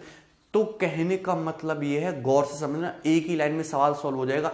अगर मैं इस 14,000 रुपए में से, अगर मैं इस 14,000 रुपए में से 1845 रुपए, 1845 जिसका 5% 92.25 रुपए होता है, इस फर्स्ट पार्ट पे मैं अलग से निकाल के रख दूं 1845 रुपए। इस 14,000 रुपए में से, गौर से समझना, अगर मैं 1845 रुपए फर्स्ट पार्ट को पहले से अलग से निकाल के दे दूं तो कितना बचा? ये बचेगा आपका 12,155 रुपए बचेगा। अगर मैं 14,000 रुपए में से 1845 रुपए, जिसका 5% की वैल्यू होती है 92.25 रुपए, फर्स्ट पार्ट को अलग से निकाल के रख दूं, बचा अमाउंट कितना? बचा अमाउंट है 12,155। अगर मैं इस 12,155 रुपए को 8:5 के अनुपात में ब्रेक कर दूं, 8:5 के रेशियो में, तो यहां से भी बराबर सिंपल इंटरेस्ट आएगा, यहां से भी बराबर सिंपल इंटरेस्ट आएगा। और जो ये जो 92.25 रुपए आपको एक्स्ट्रा मिल रहा है सिंपल इंटरेस्ट फर्स्ट 5% वाले पे, उसके लिए मैं ऑलरेडी 1845 रुपए पहले ही दे चुका हूं। तो लॉजिक को दिमाग के ढक्कन खोल के रखिए, प्यार से समझिए। अगर मैं 14,000 रुपए को 2 पार्ट में ब्रेक करूं, अगर मैं 8:5 में ब्रेक कर देता तो यहां दोनों जगह सिंपल इंटरेस्ट बराबर हो जाता, लेकिन मुझे 5% पे 92.25 रुपीज ज्यादा देना है सिंपल इंटरेस्ट। तो 5% 92.25 रुपीज इंटरेस्ट लेने के लिए मुझे 1845 रुपए यहां पे ऑलरेडी मैंने पहले ही दे दिए। 14,000 रुपया में से 1845 रुपए मैंने पहले निकाल के दे दिए कि भाई ये लो, ये रहा 1845 रुपया। 1845 का 5% जो होता है 92.25 रुपए के बराबर होता है। 5% के लिए 92.25, 100% के लिए 1845। 1845 रुपया तुम अलग से ही ले लो, इससे तुमको 92.25 रुपए इंटरेस्ट ज्यादा मिल जाएगा। और बाकी जो बचा 12,155 रुपए, अगर मैं इस 12,155 रुपए को 8:5 के रेशियो में ब्रेक कर दूं, तो फर्स्ट पार्ट और सेकंड पार्ट दोनों से जनरेटेड सिंपल इंटरेस्ट क्या होगा? बराबर बराबर होगा। तो 12,155 को 8:5 में ब्रेक करेंगे तो 8 + 5 13। 13 यूनिट की वैल्यू कितनी जाएगी? 13 यूनिट की वैल्यू कितनी जाएगी? 13 यूनिट की वैल्यू जाएगी 12,155 रुपीज। क्लियर है? तो एक की वैल्यू कितनी जाएगी? 13 निम्मा 117, तो 4 13 39, 13 पंजे 65। एक यूनिट की वैल्यू 935 रुपए। अगर एक यूनिट की वैल्यू 935 रुपए, तो मुझे बताओ 5 यूनिट की वैल्यू कितनी होगी? 5 की वैल्यू होगी 5 × 935, तो 4500 + 175 यानी कि 4675 रुपए। 4675 रुपए, 4675 रुपए, यानी कि 8% की राशि पे उसको 4675 रुपए दे देने चाहिए 14,000 रुपए में से। 4675 रुपीज दे देने चाहिए। क्लियर है? कोई डाउट है इसमें किसी को? मुझे बताइए। बहुत ही बेहतरीन और थोड़े अच्छे तरीके से मैंने आपको समझाया है। रेट ऑफ इंटरेस्ट का रेशियो 5% 8% है। अगर मैं रिवर्स रेशियो 8:5 में ब्रेक कर दूं तो दोनों जगह सिंपल इंटरेस्ट बराबर मिलेगा। इस रेट ऑफ इंटरेस्ट से भी, इस रेट ऑफ इंटरेस्ट से भी अगर मैं 14,000 को ब्रेक कर देता, लेकिन क्वेश्चन के अकॉर्डिंग 92.25 रुपए ज्यादा मिलना चाहिए, तो पहले इसी का झंझट खत्म कर दो। 92.25 रुपए का इंटरेस्ट ज्यादा लेने के लिए 1845 रुपए मैंने 14,000 में से अलग निकाल के इसको पहले ही दे दिए, और बाकी कितना बचा? 12,155 मैंने इसको 8:5 में ब्रेक कर दिया, क्योंकि जैसे मैं इसको 8:5 में ब्रेक करूंगा दोनों जगह से सिंपल इंटरेस्ट जनरेटेड बराबर हो जाएगा, यहां से भी और यहां से भी। और 92.25 रुपए का सिंपल इंटरेस्ट हम उसको ऑलरेडी पहले दिलवा चुके हैं। क्लियर है? एक्स्ट्रा सभी को समझ में आया? बहुत ही आसान सा सवाल था। तो इस क्वेश्चन को करने का अच्छा तरीका था, ये फर्स्ट ऑप्शन इसका करेक्ट आंसर हो जाएगा। क्लियर है? सभी को बातें समझ में आई है? चलिए आगे बढ़ेंगे और नेक्स्ट सवाल देखेंगे हम, जो कि है सवाल नंबर 9। सवाल नंबर 9 बहुत ही ज्यादा आसान सा क्वेश्चन है, कुछ खास दम नहीं है सवाल में, गौर से समझना है आपको। ठीक है, चलिए। If ₹6655 is obtained after lending out ₹X at 7% per annum for 3 years, ठीक बात है, and ₹10,625 is obtained after lending out ₹Y at 5% per annum for 5 years, then find X plus Y। तो आसान सा सवाल है, कुछ नहीं है। 6655 रुपए तब प्राप्त होते हैं अगर हम 7% वार्षिक ब्याज की दर से 3 साल के लिए पैसा आते। तो X, अगर मैं 7% वार्षिक ब्याज की दर से 3 साल के लिए पैसा दूं तो टोटल सिंपल इंटरेस्ट कितना मिलेगा? 21%। अगर 21% सिंपल इंटरेस्ट मिलेगा तो अमाउंट कितना हो जाएगा? 121। यानी कि जो 6655 रुपए है ये 121% की वैल्यू है, तो एक की वैल्यू इतनी होगी। 100% की वैल्यू निकाल लूं तो मेरा प्रिंसिपल ये एक्स आ जाएगा। एक्स आ जाएगा। X रुपए पे 21% का प्रिंसिपल कमाओगे तो 6655 बन रहा है, तो 100% की वैल्यू निकाल, यहां से X आ जाएगा। तो कितनी बार चला जाएगा? ये 5 बार, फिर से आपका ये 5 बार। कट जाएगा पूरा पूरा, तो x की वैल्यू कितनी आएगी 5500 रुपए। देखिए इतना आसान सा सवाल था, केवल ये पूछना चाह रहा था, ये समझ में आया। चलिए आगे देखेंगे। आगे बोला 10,625 is obtained after lending out rupees Y at 5% per annum for 5 years. यदि मैं 5% पर एनम की दर से 5 साल के लिए पैसे उधार दूं तो एक साल में ब्याज 5%, तो 5 साल में कितना होगा 25%। 25% तो सिंपल इंटरेस्ट बन जाएगा, तो अमाउंट कितना हो जाएगा 125%। सो 10,625 हो जाएगी आपकी कितने की 125% की वैल्यू, तो एक की वैल्यू इतनी, 100% की वैल्यू निकाल लूंगा तो मेरा मूलधन y आ जाएगा। क्लियर है, खत्म सवाल। 125 अट्ठे कितना होता है 1062 बज गया, तो 5 बार चला गया, तो y की वैल्यू कितनी आ गई 8585 100 रुपीज आ गई। x प्लस y पूछा है तो दोनों को जोड़ दो, तो ये 13 प्लस 1000 14,000 रुपए आंसर आ जाएगा इस क्वेश्चन का, बी ऑप्शन। तो बी ऑप्शन आपके इस सवाल का करेक्ट आंसर है भाई। क्लियर है, सभी को समझ में आया, बहुत ही ज्यादा सिंपल आसान सा क्वेश्चन था। ठीक है, चलिए आगे बढ़ेंगे। सवाल नंबर है आपका 10, एंड सवाल नंबर 10 भी बहुत अच्छा क्वेश्चन है, मोस्ट इंपॉर्टेंट, प्री के पेपर में भी आने लायक है, मेंस के पेपर में भी आ सकता है, गौर से समझना। अच्छे मिसलेनियस क्वेश्चन मैं आपको करा रहा हूं एसआई से। Ankit borrowed ₹6,000 from bank and return ₹2,000 after 6 years. सही बात है, क्या सही बात है कि अंकित ने 6,000 रुपए उधार लिए एक बैंक से और 2,000 रुपए लौटा दिए 6 साल के बाद।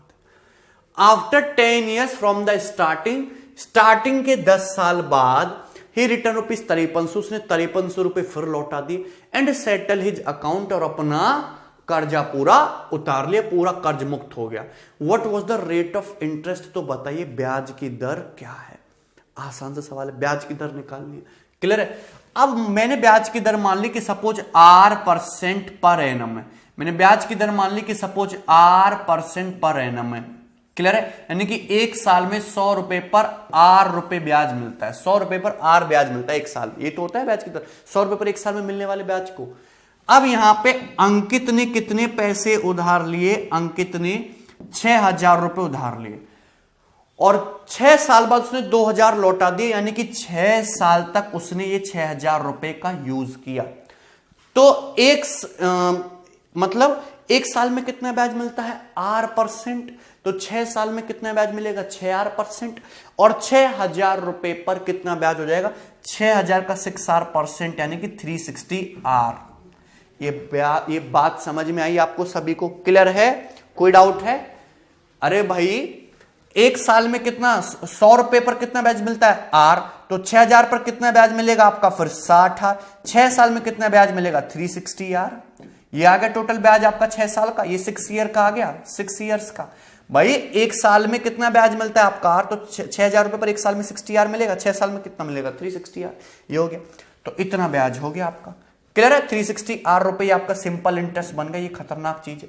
उसके बाद क्या, उसने 2,000 रुपए लौटा दिए। अब 6,000 रुपए उसने प्रिंसिपल था, 6,000 रुपए उधार लिए थे, 2,000 रुपए लौटा दिए, तो अभी भी 4,000 रुपए प्रिंसिपल रहा, अभी भी 4,000 रुपए पर ब्याज चलेगा कि नहीं, अभी भी आपका 4,000 रुपए पर ब्याज देना पड़ेगा। अब स्टार्टिंग से लेके 10 साल बाद उसने 5300 रुपए लौटा के अपना कर्जा चुका दिया। स्टार्टिंग से 10 साल बोलो या फिर यहां से 4 साल बोलो, एक ही बात है, क्योंकि 6 + 4 10 होता है। स्टार्टिंग से 10 साल बोलो या फिर यहां से 4 साल बोलो, एक ही बात है। यानी कि इन 4,000 रुपए पर 4 साल के लिए उसने ब्याज दिया, तो एक साल में कितना ब्याज देता है R%, तो 4,000 रुपए पर कितना ब्याज देगा एक साल में 40R, तो 4 साल में कितना देगा 40R × 4 यानी कि 160R। क्लियर है, कितना ब्याज देगा 160R। और उसने फाइनली कितना 5300 रुपए, तो यहां पे गौर से देखना, यहां पे उसने कितने रुपए लौटाए थे, यहां पे उसने 2,000 रुपए और यहां पे टोटल उसने 5300 रुपए लौटा दिया, अपना पूरा कर्जा उतार दिया, पूरा कर्जा उतार दिया। क्लियर है, कोई डाउट है इसमें किसी को? सिंपल सी बात है, समझते रहना। भाई 6,000 रुपए उधार लिया, 6 साल में ब्याज कितना बना 360R, यहां पे 2,000 रुपए लौटा दिए तो 4,000 रुपए पर ब्याज चला, 4 साल के लिए कितना ब्याज बना 160R। तो टोटल ब्याज कितना हुआ, टोटल सिंपल इंटरेस्ट कितना हुआ 360R प्लस 160R। दोनों को ऐड कर लो। अगर मैंने दोनों को ऐड किया तो ये हो गया 520R। मैंने दोनों को ऐड कर लिया, कितना हो गया 520R। 360 plus 160 520R। रुपीज में टोटल कितना ब्याज हुआ, रुपया में टोटल कितना ब्याज हुआ। देखो आदमी कर्जा कैसे चुकाता है अपना, आदमी कर्जा चुकाता है प्रिंसिपल प्लस इंटरेस्ट, पूरा सिंपल इंटरेस्ट देके। 2,000 रुपए उसने यहां दिए, 5300 रुपए इसने यहां दिए, तो मुझे बताओ टोटल उसने 7300 रुपए ना दिए, आदमी के पॉकेट में कितना पैसा डाला। टोटल 2,000 रुपए यहां पे कर्जा चुकाया, 5300 रुपए यहां पे, टोटल 7300। प्रिंसिपल कितना था 6,000, प्रिंसिपल केवल 6,000 था। तो अगर प्रिंसिपल केवल 6,000 था तो 1,300 रुपया क्या है, ये 1,300 रुपया ही तो टोटल सिंपल इंटरेस्ट है, 1,300 रुपया। यही 1,300 रुपया आपका टोटल सिंपल इंटरेस्ट है, जिसे यहां पर 360R और यहां पर 160R पर दिया गया है। तो टोटल 520R की वैल्यू 1,300 रुपया के बराबर है। तो 0 से 0, 26 दूनी 52, 26 पंजे 130, तो R बराबर 5/2 यानी कि 2.5 आ गया। R की वैल्यू 2.5 आ गई, यानी कि ब्याज की दर कितनी होगी तुम्हारी 2.5%, यानी कि सी ऑप्शन 2.5%। क्लियर है, कोई डाउट है इसमें किसी भी स्टूडेंट को। बहुत ही ज्यादा आसान सा सवाल था, इसमें कुछ भी नहीं था, 2.5% ब्याज की दर आ गई। क्लियर है, चलिए आगे बढ़ेंगे। सवाल नंबर है आपका 11। सवाल नंबर 11 भी अच्छा फेमस पॉपुलर क्वेश्चन है, ग्रुप्स में आपको घूमता हुआ मिल जाएगा। ये आपके CGL प्री 2017 के पेपर का पूछा। The simple interest on a sum of money for 10 year is ₹3130, है ना। 10 साल के लिए किसी प्रिंसिपल पर सिंपल इंटरेस्ट 3130 है। 10 साल के लिए सिंपल इंटरेस्ट कितना है 3130, तो 1 साल के लिए 313 होगा, सही है। चलिए, if the principal becomes 5 times after 5 year, 5 साल के बाद प्रिंसिपल को 5 गुना कर दिया गया, 5 साल के बाद प्रिंसिपल को 5 गुना कर दिया गया, then what will be the total interest obtained after 10 years. तो बताइए 10 साल बाद टोटल जो है आपका सिंपल इंटरेस्ट वो कितना होगा, टोटल इंटरेस्ट 10 साल बाद कितना होगा।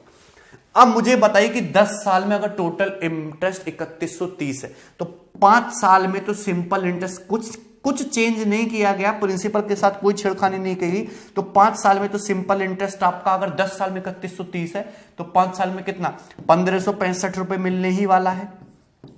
5 साल में सिंपल इंटरेस्ट 1565 तो मिलने ही वाला है। उसके बाद अगले 5 साल के लिए भी सिंपल इंटरेस्ट 1565 रुपए ही होता। अगले 5 साल के लिए भी सिंपल इंटरेस्ट 1565 रुपए ही होता, लेकिन क्या किया, प्रिंसिपल को आपने 5 गुना कर दिया। प्रिंसिपल देखो, सिंपल इंटरेस्ट क्या होता है, सिंपल इंटरेस्ट होता है PRT/100। समझ में आया कि नहीं, रेट के साथ कोई छेड़खानी नहीं की, टाइम के साथ कोई छेड़खानी नहीं की, 100 तो 100 होता है। सिंपल इंटरेस्ट फिर डायरेक्टली किस पे डिपेंड कर रहा है, प्रिंसिपल पे। अगर मैं प्रिंसिपल को 5 गुना कर दूंगा तो सिंपल इंटरेस्ट भी 5 गुना हो जाएगा, यानी कि मिलना तो चाहिए था सिंपल इंटरेस्ट इन 5 साल में 1565 ही, लेकिन प्रिंसिपल 5 गुना हो गया चूंकि यहां पे, तो आपका सिंपल इंटरेस्ट भी ब्याज भी 5 गुना मिलेगा, यानी कि 1565 इंटू 5 रुपए सिंपल इंटरेस्ट मिलेगा यहां पे। तो टोटल सिंपल इंटरेस्ट कितना होगा, इसको दोनों को ऐड कर देते हैं। तो 1565 दोनों को जोड़ दीजिए, 1565 कॉमन आ जाएगा, 1 + 5 6 हो गया, 6000 प्लस कितना 930, तो ये आ जाएगा आपका 9,390 रुपए हो जाएगा। ठीक है, 9,390 रुपए, यानी कि सी ऑप्शन। क्लियर है भाई, इस क्वेश्चन का करेक्ट आंसर क्या है आपका, सी ऑप्शन। क्लियर है, सभी को समझ में आया, बहुत ही ज्यादा आसान सा सवाल था ये। ठीक है, चलिए आगे बढ़ेंगे हम, नेक्स्ट सवाल देखेंगे। सवाल नंबर है आपका 12। Okay, SI is added to the sum after 12 years, मतलब 12 साल के बाद सिंपल इंटरेस्ट को सम में जोड़ दिया जाता है। यानी कि 12 साल के बाद जो तुमको सिंपल इंटरेस्ट मिला है उसको अगर सम में जोड़ दोगे तो क्या बन जाएगा, वो अमाउंट ऑफ प्रिंसिपल बन जाएगा। सही बात है। Then in how much time ₹4000 will become ₹8400, तो 4000 रुपए कितने समय में 8400 रुपए बन जाएंगे एट 5% पर एनम, 5% ब्याज की दर से। क्लियर है, अब गौर से समझना, मेरे पास है ये 4,000 रुपए, इन 4,000 रुपए को मुझे 8400 रुपए बनाना है, लेकिन 12 साल बाद सिंपल इंटरेस्ट को क्या कर दे देते हैं हम, प्रिंसिपल में सम में जोड़ देते हैं। क्लियर है? अब 4,000 रुपए है, ब्याज की दर 5% दे रखी है, तो 12 साल में ब्याज कितना मिलेगा, 12 ईयर्स में ब्याज कितना मिलेगा, 12 ईयर्स में ब्याज मिलेगा 60%।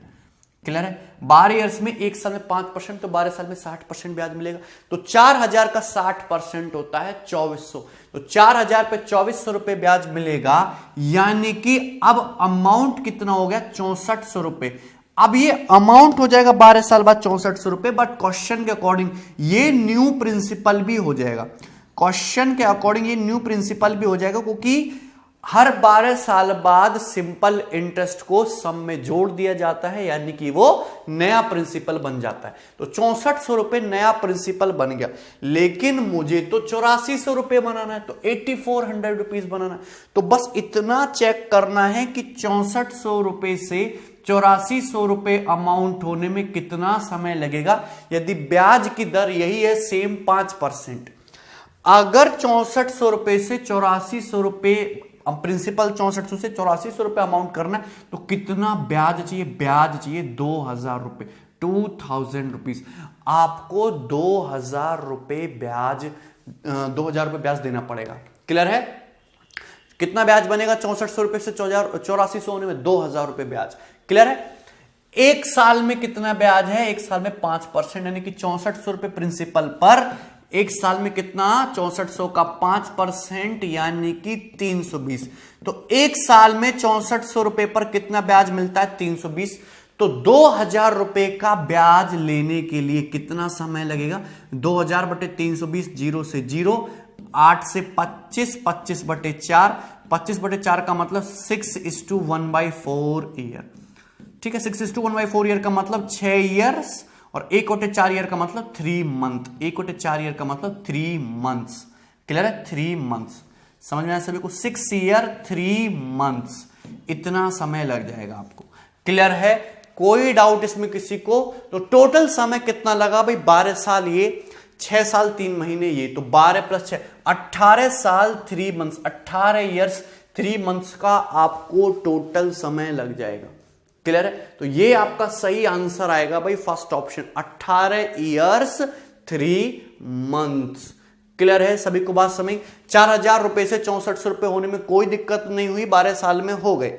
ठीक है, ये न्यू प्रिंसिपल बन गया। अब 6400 से मुझे 8400 रुपए बनाना है, तो कितना ब्याज चाहिए, 2000 रुपए, लेकिन 6400 रुपए पर 5% ब्याज की दर से एक साल में कितना ब्याज मिलता है, सिर्फ 320। एक साल में केवल 320 ब्याज मिलता, तो 2000 रुपए का ब्याज के लिए मुझे कितना टाइम लगेगा, 6:1/4 ईयर। तो टोटल जोड़ के 18 साल 3 मंथ आंसर आएगा। क्लियर है? सभी को बात समझ में? आसान सा ही सवाल था। नेक्स्ट देखेंगे हम लोग, सवाल नंबर है आपका 13, सवाल नंबर है आपका 13, एंड सवाल number 13 is very very important, बहुत ही ज्यादा खतरनाक और अच्छा क्वेश्चन है, गौर से समझना। जैसे मैं बताऊं आपको वैसे ही करना है, कंफ्यूज नहीं होना है सवाल में। क्लियर है? चलिए, a person has invested some amount for a specific period of time. एक पर्सन ने कुछ मनी इन्वेस्ट किया है कुछ स्पेसिफिक पीरियड ऑफ टाइम, किसी टाइम के लिए। तो ना तो आपको अमाउंट, यानी कि ना तो आपको प्रिंसिपल पता है, ना ही आपको टाइम पता है। If the rate of simple interest is 15% per annum, यदि रेट ऑफ सिंपल इंटरेस्ट जो है आपका 15% पर एनम हो, यदि rate of simple interest 15% per annum हो, देन अमाउंट बिकम्स ₹44,000, तो ये अमाउंट 44,000 रुपए बन जाएगा उस स्पेसिफिक पीरियड ऑफ टाइम में। If the rate of simple interest is 6%, यदि ब्याज की दर 6% पर एनम हो, देन अमाउंट बिकम्स 22,400। अगर इंटरेस्ट का जो रेट है वो 6% पर एनम हो, तो ये अमाउंट फिर कितना बनेगा उस स्पेसिफिक पीरियड ऑफ टाइम में, 22,400 रुपए। आपसे पूछा find the sum, find the principal. आपसे इस क्वेश्चन में टाइम पीरियड टी भी पूछा जा सकता है। मैं आपसे यहाँ पे दोनों चीजें निकालना सिखाऊंगा आपको यहाँ पे। क्लियर है? तो आपको ना प्रिंसिपल का अंदाजा है ना आपको स्पेसिफिक टाइम पीरियड का अंदाजा है। यदि ब्याज की दर हम 15% लगाएंगे तो उस टाइम पीरियड में आपका अमाउंट कितना बनेगा 44,000। लेकिन अगर हम ब्याज की दर 6% लगाएंगे तो उस स्पेसिफिक टाइम पीरियड में आपका अमाउंट कितना बनेगा 22,400 रुपए। तो आपसे पूछा है कि प्रिंसिपल भी बताइए, टाइम भी बताइए।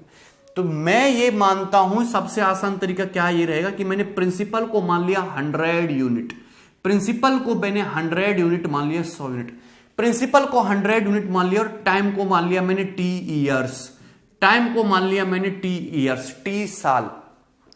प्रिंसिपल को मैंने 100 ईयर्स मान लिया, टाइम को मैंने टी साल मान लिया, कोई दिक्कत है, टाइम को मैंने टी साल मान लिया।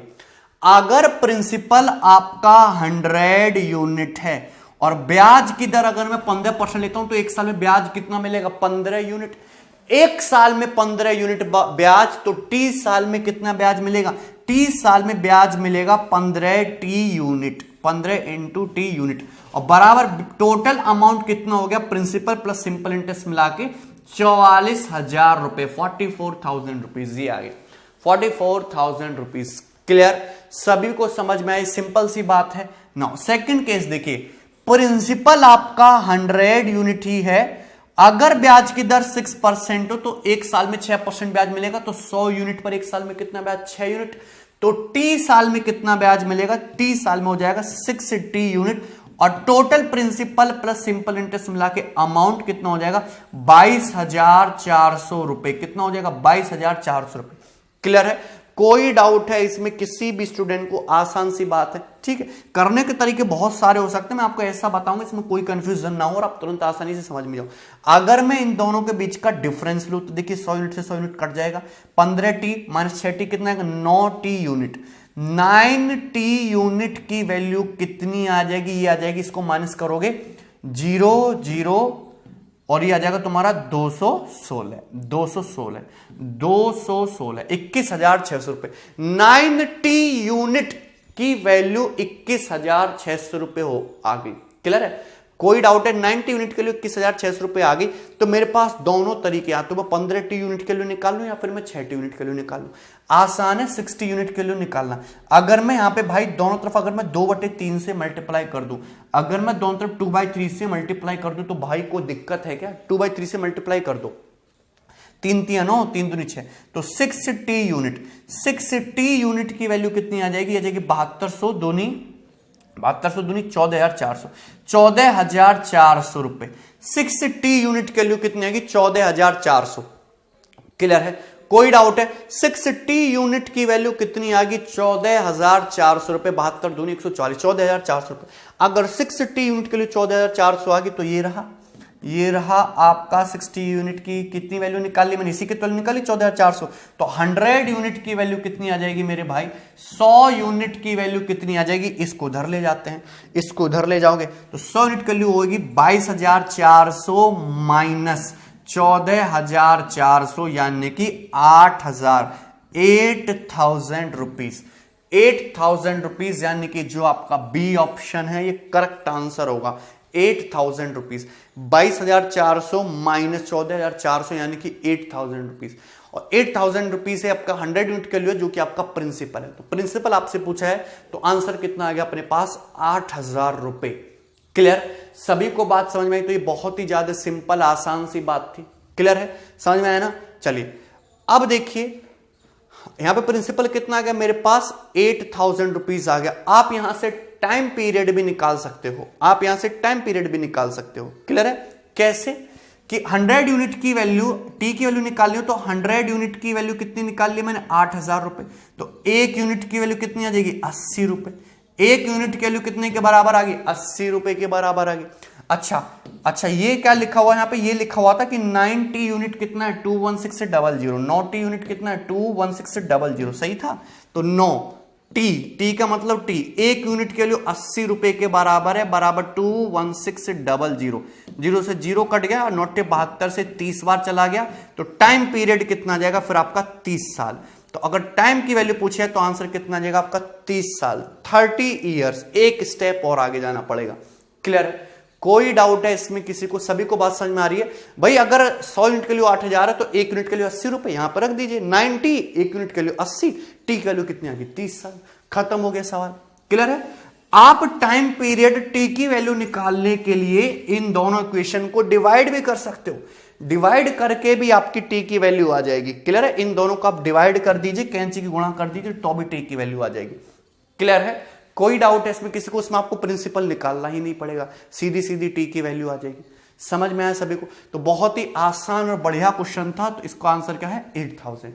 क्लियर? नेक्स्ट सवाल नंबर है भाई आपका 14। सवाल नंबर 14, ये बहुत बढ़िया सवाल है। सवाल नंबर 14, 15 दोनों अच्छे क्वेश्चन है। आपको लॉजिक क्लियर होना चाहिए। पहले हम कंसेप्ट देखेंगे, उसके बाद सवाल भी देखेंगे। The simple interest in 20 years is ₹3200। तो आपका 20 साल में जो साधारण ब्याज है वो 3200 रुपए। 20 साल में 3200 रुपए साधारण ब्याज है।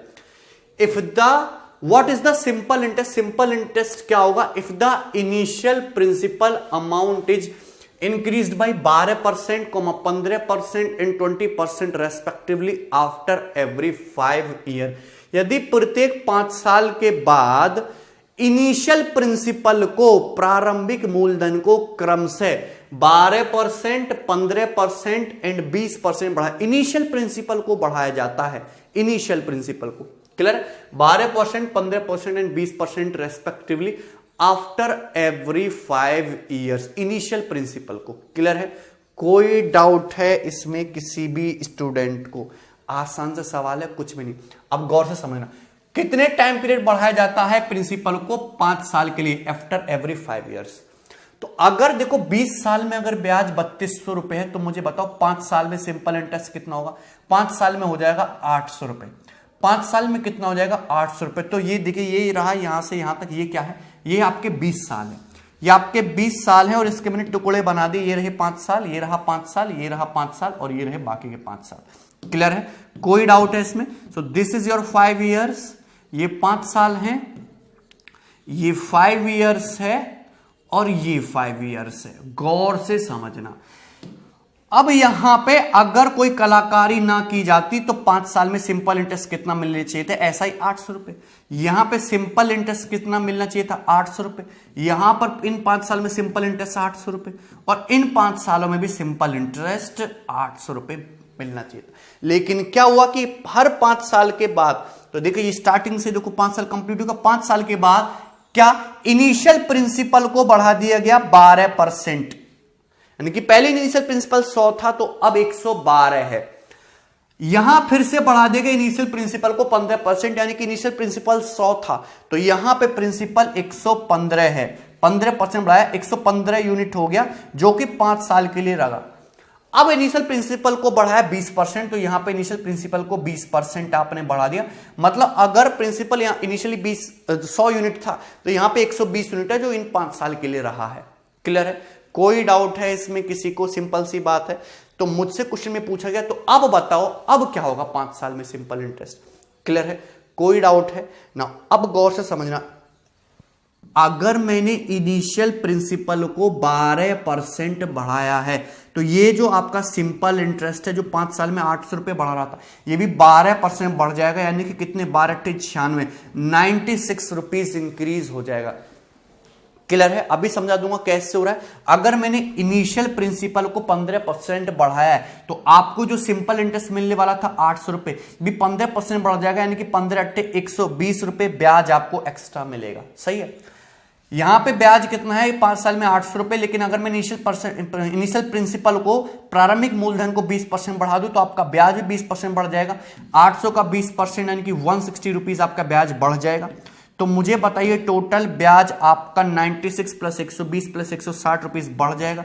280 प्लस 190, 280 प्लस 190 यानी कितना हो गया? 376। 376 रुपीज आपका सिंपल इंटरेस्ट बढ़ जाएगा।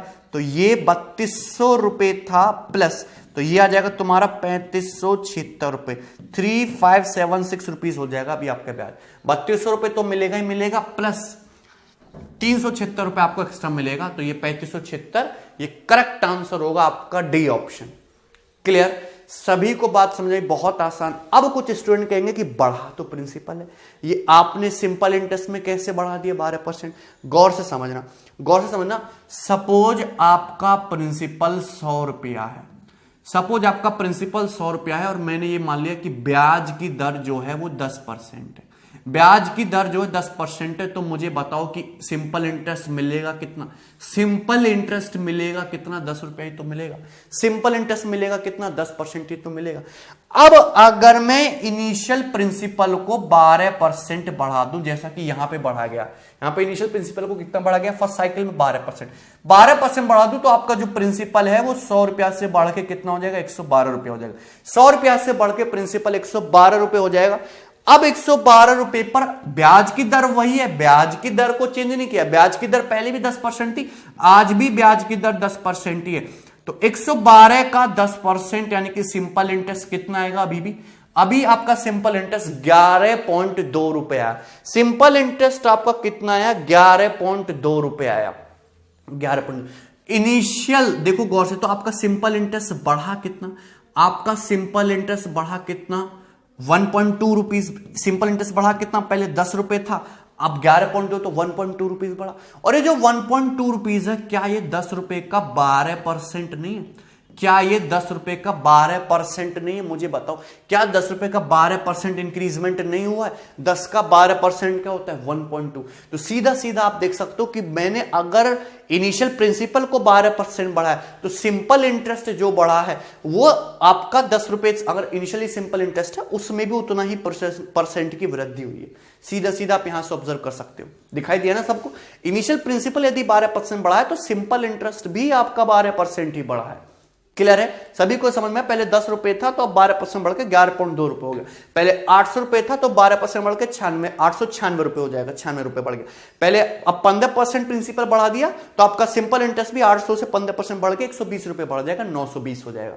क्लियर है? सभी को ऐड कर दिया, आंसर कितना आएगा? 3576। क्लियर? कोई डाउट है इसमें किसी भी स्टूडेंट को? आसान सा सवाल, बहुत ज्यादा आसान। नेक्स्ट है भाई, सवाल नंबर है आपका 15। सवाल नंबर 15। यह सवाल नंबर 15 थोड़ा बढ़िया क्वेश्चन है, इसको गौर से समझना। आसान सवाल है, जैसा पिछला क्वेश्चन था वही है। Sum of money amounts ₹8500 in 18 years. ठीक है, एक सम ऑफ मनी 8500 रुपीज बन जाती है 18 साल में। Initial principal increases by 16% and 25% after every 6 year. Initial principal जो है हर 6 साल बाद बढ़ा दिया जाता है 16% और फिर 25%।